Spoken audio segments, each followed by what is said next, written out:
Hey everyone, David here, talking this time about the route phase as it applies to Advanced Squad Leader. This comes as a request.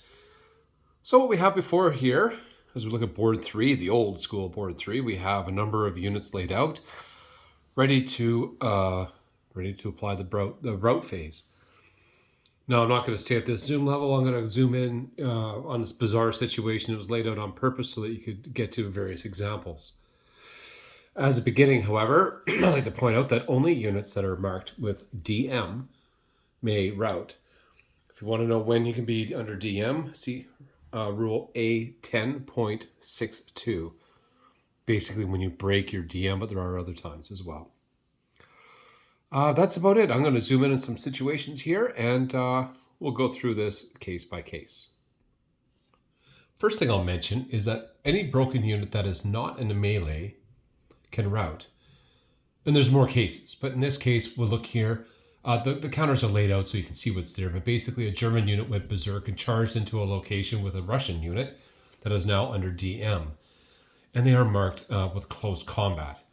As you know, they move in during the movement phase, route phase will happen, and then will come the route.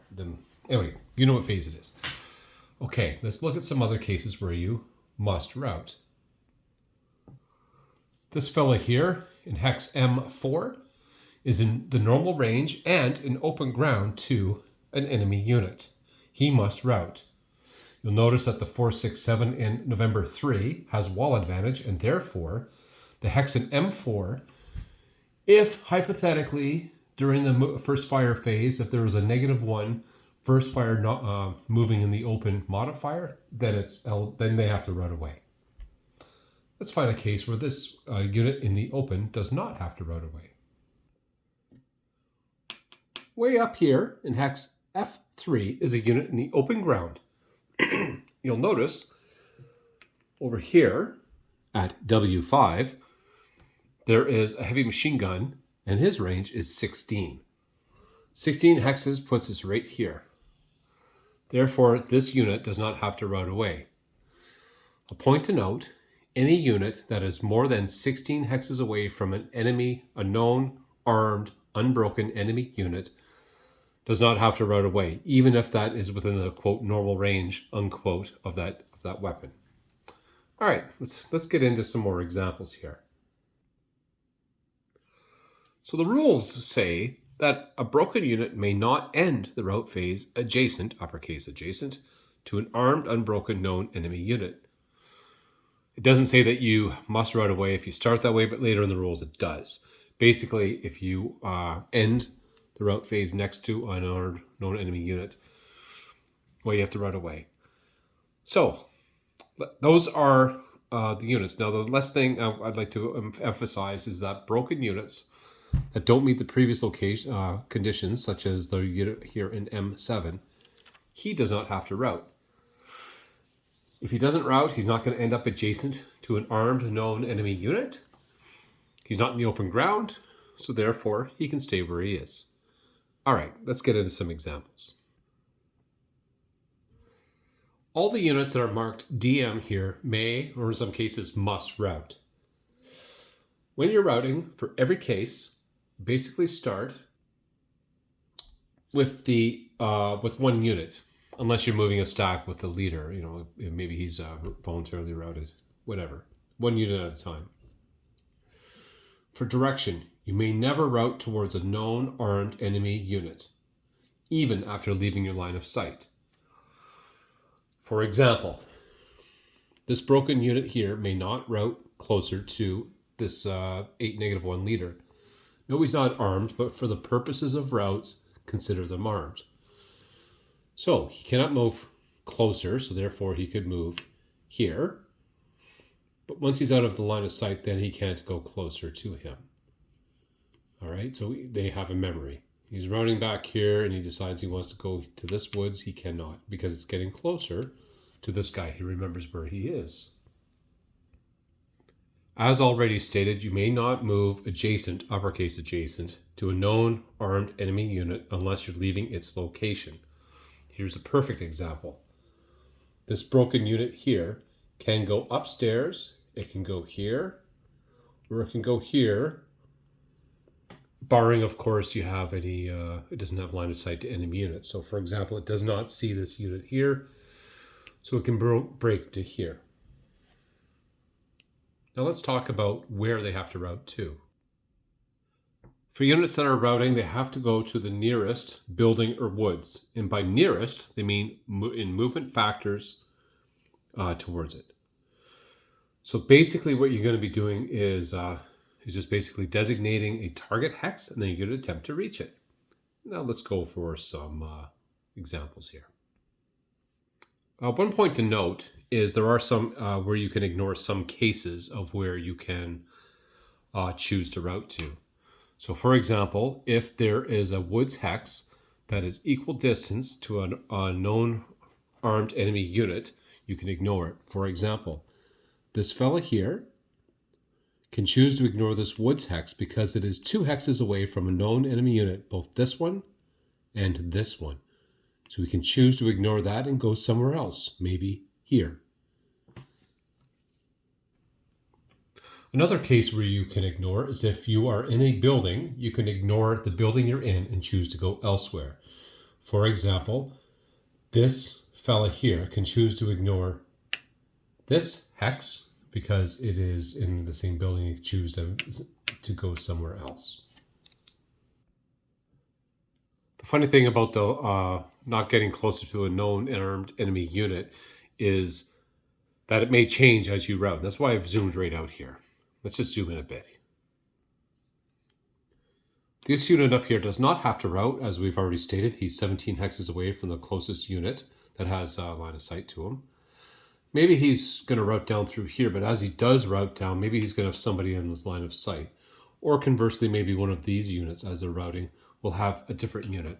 Basically, with every hex you go to, if there's a question about line of sight to an unarmed, known enemy unit, just make the check. It's a free check, just to make sure that you're going in the proper direction.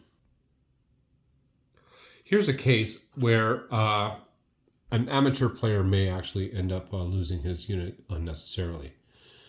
We have a unit here in the open ground of this unit here. He's adjacent. He must route away, not only because he's adjacent, but because he's in open ground and in the normal range of that unit. He might also be in the normal range of that machine gun, but we'll ignore that for now. So first he has to pick his hex. It has to be farther away or not closer to any known enemy units. Ignore concealed units. For the purposes of routing, they don't know they exist. He may have to choose that. However, this hex here, they're both 1 hex away, so he can choose to go to this one instead. But he can ignore this no matter what because it is 2 hexes away from this guy, and he's also 2 hexes away from it. Therefore, he can ignore that hex and instead go to Lima 4, which is the smart choice. Like this. This fella here, he knows that's just a concealed unit, but he decides, you know what, he's going to route away and he's going to go to these woods hex here, which is 1 movement factor. And he makes it like this. Upon reaching woods or buildings, the unit has to stop, unless upon reaching that building or woods, it can continue to move within buildings or woods, whether it's the same building or woods or not. In this case, he decides to keep going for another 2, for a total of 4 movement factors, and again to here for 6. 6 movement factors is the most anybody has. That includes conscripts. The exception to that, of course, are wounded people. Next, let's talk about interdiction. Basically, if a unit has to cross open ground in the normal range of a known armed enemy unit, it can be interdicted. Basically, it suffers a morale check and apply the results as per normal. The point being that if it passes the morale check, it can keep going. If it's a pin, it stays where it is. And if it fails the morale check with any kind of casualty reduction, it takes the reduction and the survivors keep going. So this guy here chooses to route, does not want to go here. Instead, he wants to go over to these woods. 1, 2, 3, 4. 1, 2, 3, 4, 5. So he's going to this building here. But he wants to go without getting interdicted. 1, 2, 3, 4, 5. So that's his target hex, no matter what. That's his target hex. He can take any path to get there as long as he can get there. Problem is, he's in the open ground here to this tank. If you can see here, it has a +1. It has suffered a stun result previously, and therefore any weapon that it fires cannot cause interdiction because it suffers the +1. This also applies to anything that has the +1 for being buttoned up. In this case, he is buttoned up. However, the +1 for the being stunned previously negates that. Also, if a tank has to change its vehicle or turret covered arc to theoretically engage an enemy moving, well, then it doesn't get to interdict. In this case, he is facing that way, but he does have the +1. This guy is free to go. There's his target hex. As stated, he can choose to ignore this one. He cannot choose these two. So he comes over here. That's the closest in movement factors. He tries to avoid interdiction from here. Can he make it? 1, 2, 3, 4, 5? Yes, he can. So he moves. 1.